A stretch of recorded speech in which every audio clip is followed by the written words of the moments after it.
I decided to bring back the obligatory TGS mug.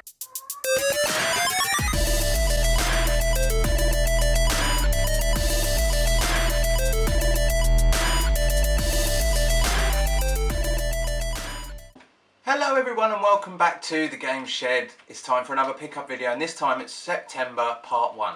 So what have I been doing so far this month? Been to a few car booths and I have been picking a few bits up of Facebook and eBay, and I'd like to show you what I've got. So first thing I'm going to show you is something from last weekend where I desperately needed a copy of Mario Kart 64. How ridiculous is this?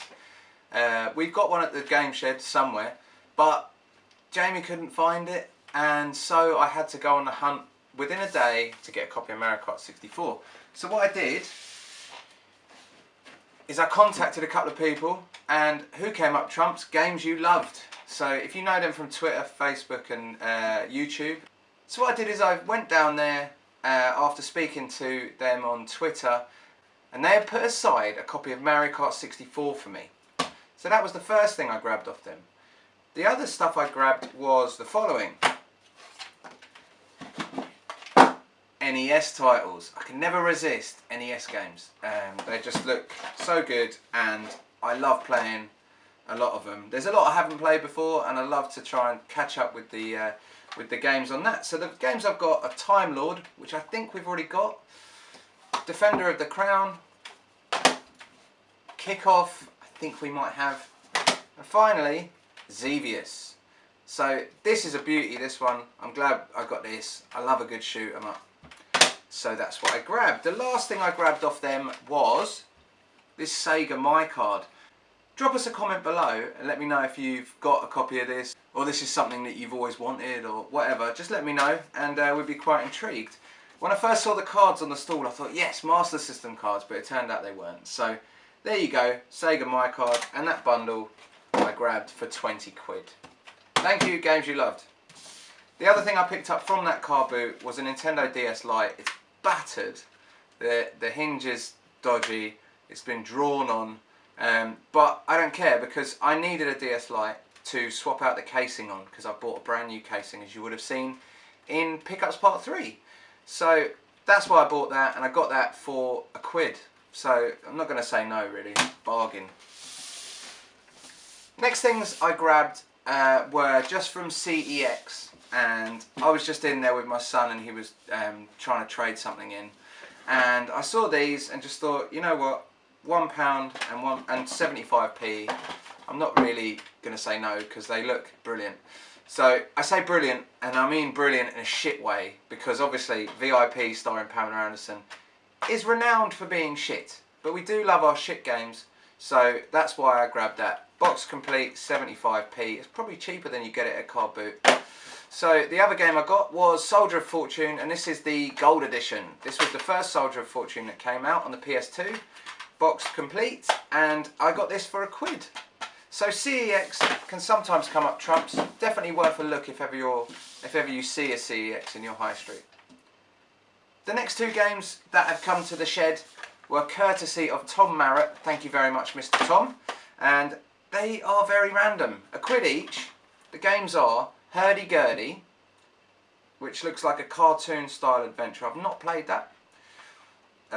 You've never seen anything like Hurdy-Gurdy. This is easily one of the most striking titles on the PS2. Wait and see. The other game I got was, Tom got. The other game Tom picked up was Zathura. Now, this is another sort of cartoony looking, but it looks like it's come from a film. So, if you've seen the film Zathura and you know what the hell it's all about, I'll be quite intrigued. But that is mint, and we shall see if either of those games are any good. If you know those games and you know their shit, then let us know below. We'd appreciate it. The next thing I did is I grabbed a few things off Facebook from one of the Facebook groups. I think it was Retro Game Trader. And the games I bought are literally specifically for playing on the channel. So the first one I got, South Park Rally. We love playing PS1 racing games, and we love playing random cartoon style PS1 games. So this fits in perfectly. So that's that. I got Ghoul Panic, which is a Namco title, and you can use the gun with it, the G-Con. I think this has got a hell of a booklet with it. Massive. That's Ghoul Panic, and it looks like a really nice title, and you can play 2-player on it. So if we can get a couple of the G-Cons together and give that a crack, then it might be quite interesting, might be quite funny. Tokyo Highway Battle. Now I thought that this, being a racer, would be 2-player, but no, it's bloody not. It is a 1-player game, and it looks like it's got some sort of full motion video sequences in it and stuff, and actually if you ask me, it looks a bit rubbish, but we'll see. It says more tracks than Ridge Racer and more realistic handling, so that's an interesting one. We'll see what that's like, because I haven't played that either. The last one I've got is Woody Woodpecker Racing. Now I said we like our cartoon racing games, we like our PS1 racing games, whoops, and so I had to grab that. I got these for, what did I get them for? £7 posted, I'm pretty sure. That was off a Facebook group, and that's a pretty good deal, that. I do love PS1 games. So the next thing I did is a trade to a Facebook member, I think it was Retro Game Trader, or one of those groups. I did a trade for a couple of pieces of hardware where I had original DS lying about, I had a few other original DS bits and bobs. So I piled them all together because I knew you wanted DS stuff, and I did a trade. Now the stuff I traded for was these two beauties. So we didn't really need a SNES, but you know what? It's always a good thing to have.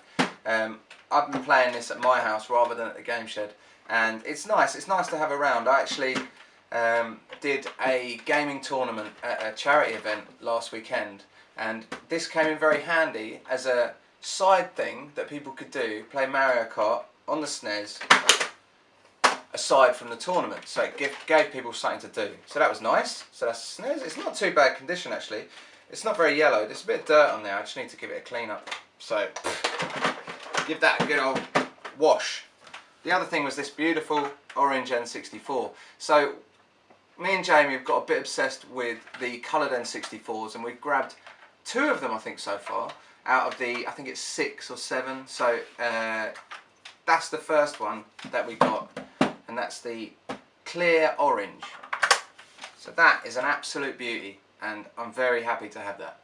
Next thing I got was a simple buy on Facebook, and it is a Disney game. It is Mickey Mouse Hide and Sneak.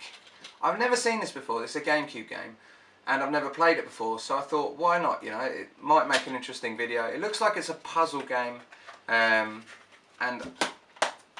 who knows if it's any good. If you know if this is crap, then tell me before I play it.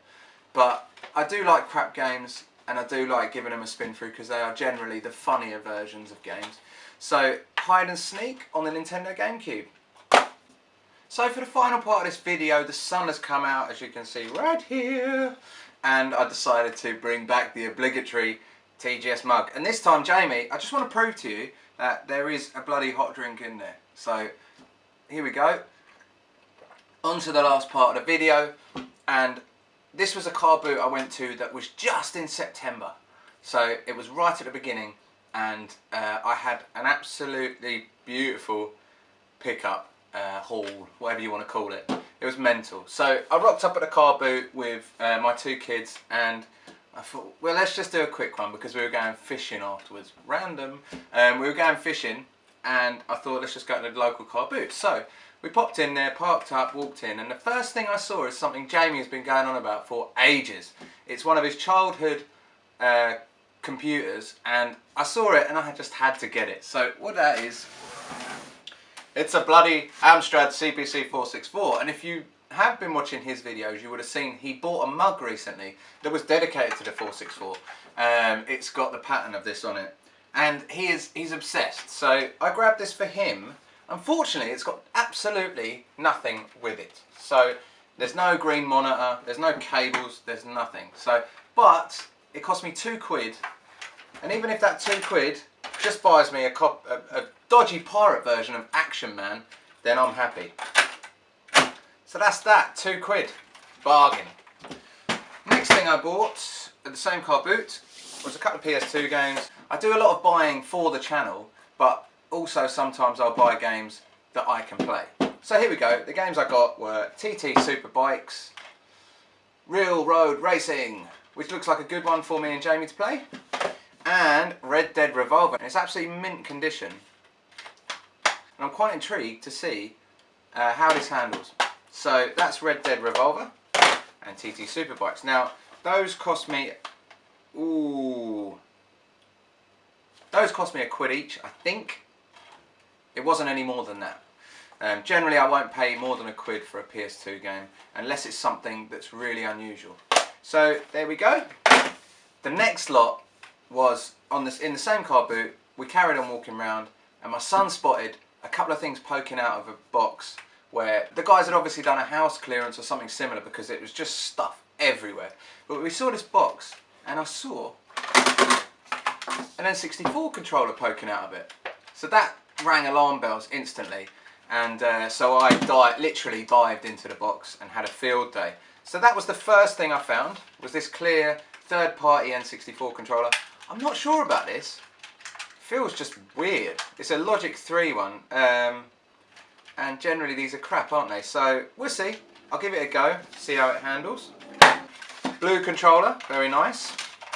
And look at that, it's got the transfer pack on the back, and this was for transferring your Pokemon to your N64 from your Game Boy. Never done that because I was never into Pokemon.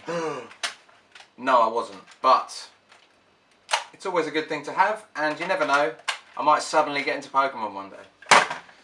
Standard grey controller, add that to the list of millions and millions of bloody N64 controllers we've got.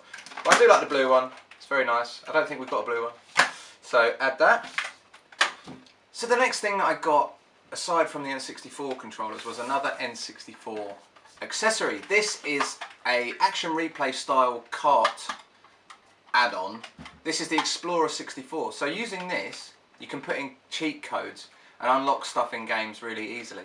I'm pretty sure that this was the type of cheat kart that you could unlock stuff that you would never normally be able to unlock in a game. So I'm quite intrigued. I'm sure there was an Easter egg hunter episode that did GoldenEye 64 and you could walk across the water to get to the other side where there was a secret level that was never supposed to be in the game. So hopefully I'll be able to use this to do that. So I'm very intrigued.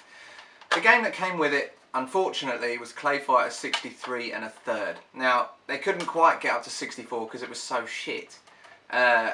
If you played this, you'll remember how crap it is. It's rubbish. But, you know what?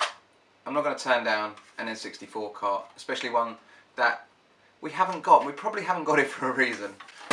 So, that was those two. That's all the N64 stuff. The next bundle of stuff that was in the box, the same box, was Mega Drive. So, I started picking those up. Wait, there was one more thing. The jumper pack for the N64. So, if anyone's got an N64 out there and missing this jumper pack, let me know. I'll just post it to you. Right, Mega Drive stuff. Mega Games 2. This was the Revenge of Shinobi, Streets of Rage and Golden Axe. Very nice. Mega Games 1. This is Super Hang-On, World Cup Italia 90 and Columns. So those two are nice. This is Alicia Dragon. Random, I've not played this. Let me know if it's any good. Sonic 1, Standard. Moonwalker, beautiful game. This is so random. During the game, when you play this nowadays, you realise that the whole setting the kids free thing is a little bit weird. But anyway, next game, Last Battle, another Mega Drive kart. This is Sonic 3, and this is a really good game actually, and you don't see too many of these. So that's Sonic 3. And the last two here are two beauties, Sonic and Knuckles. Now, if you've seen this before, then you'll know what this is about, but if you haven't seen it, basically you lift up that lid and you put in a Sonic game of some sort, let's say Sonic 1, and you can play as different characters, or I think you get different levels as well, but basically I think Sonic 2, you can play as Knuckles if you put Sonic 2 in it. I'm not too sure about Sonic 1. Let me know if you know about that. But yeah, that's a beauty. That's a really good game as well. And the last one, which is one of Jamie's favourites, as he let me know, is Fatal Fury for the Mega Drive. This is such a great game. I've got to play this, I've got to get back into this. So there you go, all the Mega Drive games that were unboxed. I grabbed a couple of boxed ones as well. Unfortunately, there was a couple of boxes in there that were empty. I grabbed them anyway because you never know when you might get the cart. But there you go. So these two were actually boxed and almost complete. I think one of them's complete and one of them's not. The Simpsons. This is Bart versus the Space Mutants, and it didn't have a manual. Gutted. But the box is battered anyway. Whatever. I think we might actually have it as well. But the next one, Mercs. So the next thing I grabbed to go with the Mega Drive games was a Sega Mega Drive 2. So this is actually in really good condition. It's not too battered. It's a bit dirty. I could give it a clean up. But it came with a controller that we don't have, surprisingly. And it is the 6-button Mega Drive controller. Look, with the mode button on the top. It's a beauty, this, and it's in great condition. So it's another thing I need to clean up. You know, when you get stuff from car boots, all the cables are disgusting and whatever. So get those baby wipes out and give them a wipe down. So that came together. It came with a plug, RF cable, all that stuff. And yeah, the plug that came with it is slightly temperamental, which is really annoying. So I think I'm going to have to buy a new plug for it as well. But it doesn't matter. It's not the end of the world. The last thing that came with it, alongside a whole load of cables, was an Xbox original controller. Now this is the slimmed down version of the Xbox original controller. It's not the fucking massive one that you can buy. So I'm happy with that. That will go nicely with our modded Xbox. And all that lot, all of that. I pulled it all out and I was looking at it and the guy said, do you want to just take the lot? And he didn't give a fuck. He was just trying to get rid of it. I said, yeah, what do you want for it? And he said, no, what do you want to pay me? So I went, I'll give you a tenner. Bosh. He said, yes. I literally took the whole tub, and there was stuff in there that I was throwing away. It was all a lot of junk that was nothing to do with gaming. So all of that for a tenner, I'm chuffed. I would have paid a tenner probably just for that. Do you know what I mean? So all of that, there you go. Absolute bargains. So I haven't done a car boot this weekend. Kind of find myself just buying stuff half the time for no reason. A lot of this stuff we've got already, so there's going to definitely be some trades in here. I think maybe it's going to be time soon for us to do a trades video, especially like these mega games. We've got those N64 Controller, the jumper pack. Do you know what I mean? So me and Jamie will do a trade video soon, so keep your eyes open for that. Thank you very much to everyone who's been watching our videos and subscribing. Hello to all you new subscribers. I'm going to put links below to our other channel and to our Facebook and to our Twitter and our website and everything else. You can look at all of our stuff a lot easier probably on the website. You can look at all our videos and whatever. So really appreciate all the support we've had. Really appreciate all your comments and your likes and everyone on Twitter. It's all going mental. So almost reaching 10,000 followers on Twitter. Almost getting to 4,000 subscribers on YouTube. I think we're 3.5, 3.6, something like that. So it's brilliant. We're so happy, and we love doing this. We love playing games. We love collecting games, and we're glad that you enjoy it too. There is going to be some new stuff coming up on the channel very soon, including a possible new series. So keep your eyes open and keep coming back to the Game Shed. Thank you very much for watching. I'll see you later.